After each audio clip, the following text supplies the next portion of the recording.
continue to bring you reaction to the postponement of the budget speech. Joining us now for analysis is political analyst Political Pooe. Aubrey, good afternoon. Thank you very much for joining us on the program. Your reaction to this postponement, I'm so tempted, as everybody has been saying, this unprecedented postponement. Aubrey, I don't know if you can hear me, but you can continue speaking. Just take us through your reaction to this postponement. Well, look, as you said, we don't want to use cliche words like unprecedented and the like, but what we do want to put into proper context is to say it is a bit, it's a bit unfortunate in the sense that, look, from October, there's already the midterm financial expenditure that gets done. So basically from around October to February, the government has had time to sit down and say, listen, let's negotiate what works for us, what doesn't work for us. So I think the disappointment really is that out of these coalition individuals or parties, they've not been able to agree to say, listen, it's not so much about putting up a united front, because everybody's going to lose something, but it's a key issue of saying, how do we put South Africa's best foot forward to the markets and also to individual citizens, and that has not been done. And I think we also have to take this disappointment into the context of where South Africa stands globally. Mm-hmm. We are literally being threatened by the hegemon that is the United States of America. Our European partners are not doing well. The Chinese economy is not doing as well as we'd want. So you really cannot afford to have palace politics while the rest of the economy is suffering. Mm-hmm. But when listening to Minister Godongwana a short while ago in that briefing, there were several issues going beyond this 2% VAT increase that we're hearing of, that really the issues are around funding of the spending priorities. But we'll tackle that broader issue of where the money must come from. But let's start with that 2% VAT increase that we keep hearing of, that would have been the intervention. What do you make of just that, if we're going to have a 2% VAT increase here as an intervention to assist with the spending priorities? I think it deeply misses where the rest of South African citizens are standing at the moment. By all measures and indicators, South African citizens' economy is not doing well.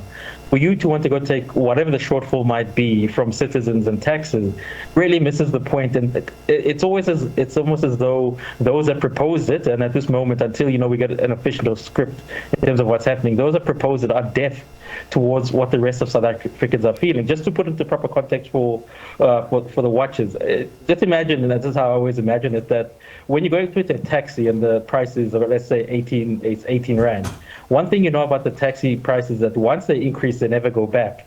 So put 2% on everything that's currently coming into your household, whether it's foods, whether it's petrol and everything else. Now, which South African in this current climate is able to say, listen, I can afford to have that 2%?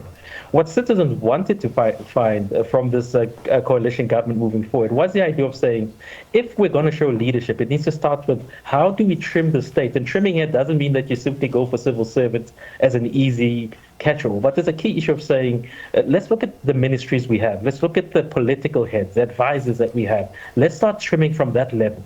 But then if they really did have vision, and it's something I feel many of our political leads don't have, there's always been this overarching problem of saying, does South Africa really need a three-tier system of government? Here we speak about local, provincial, and national. Why aren't we having discussions about if we really did want to start trimming the fat?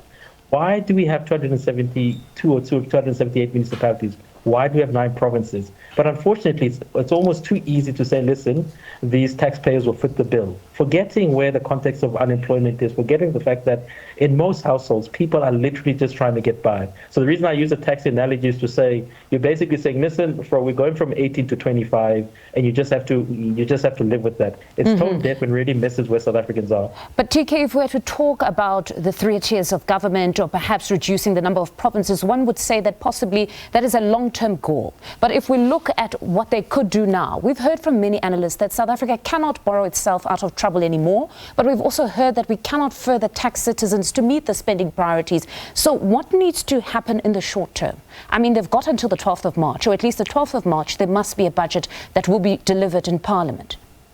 I want to take it backwards. The financial year for government ends on the 31st of March, and then everything starts in April. If they went into April, if the decision was made, then we probably do have a crisis. Look, the reason I always bring up the issue of the long term is I think we as South Africans, whether through the media and other places, we've always been drip-fed this idea that we must always live in the short term. This is what has got us into the mess. We had a government that believed that it could live in the short term, as you correctly say, it could borrow its way out of issues, and if that didn't work, it could cut here and cut there to impress people. We're in a situation that we need to look at our problem in a 7-year cycle, right? To say, listen, what can we do not now? In the moment, unfortunately, we're going to have to take a lot of pain with what's coming. But the key issue which we're saying, do we want a South Africa that's going to work in the next 15 years? And if that's the case, we do need to revisit ideas such as I'm putting forward, that we do need to get rid of provincial government. In the short term, the key issue which you should be looking at is to say, not the 2%, but what can you trim from government in terms of expenditure of what I say the political elites? I've never understood why we have members of parliament, members of provincial parliament that are earning over $1 million when the average salary in South Africa is not that. Let's start with there. Let's trim down. Does every minister really need security around them? In other countries, only the president gets that security. Yes, I know it might seem superficial, but what South African citizens in the short term want to see is, if you're going to ask us to basically... So this could be a decision taken within a month? That exactly. You're going to reduce perhaps the salaries or do away with certain protection for ministers and deputy ministers? This is a decision that could be taken within less than a month, and it would have an impact on the budget? It could, because I said it's superficial in the sense that, look, it's not going to hit the 5 or the 10% that people would like to see in reduction, but at least it's sending a message to say whatever then comes next, which they're proposing, which is going to involve all of us. At least we're all taking a cut of sorts, but it cannot be that it must always be on the citizen. I'd argue that for the last 15 years, South African citizens have had to foot the bill for poor government decisions. Now we want to see what government is going to do to start fitting the bill. So it cannot start with us. And let's also not forget, when I speak about civil servants and them being an easy target, yes, there's some civil servants we really do need to get rid of. But it cannot simply say, look, we get rid of them, things get better. If anything, there's a shortfall in terms of the doctors we need, in terms of, those speciality of teachers that we need. We're not even quantifying properly what do we mean by civil servants. So the reason I'm saying this is not something which you can, in the short term, do. This is something where they're going to have to sit down, and that's what the promise from this coalition government, that things are going to work differently, and say, listen, let's probably start re-segment what do we mean by civil servants. Politicians aren't civil servants. Let's start with that. The advisors are not civil servants. We need to actually segment when we mean civil servants. It should be what's internationally understood as doctors, teachers, and police people, and the military. And then start to say, are those adequately budgeted for?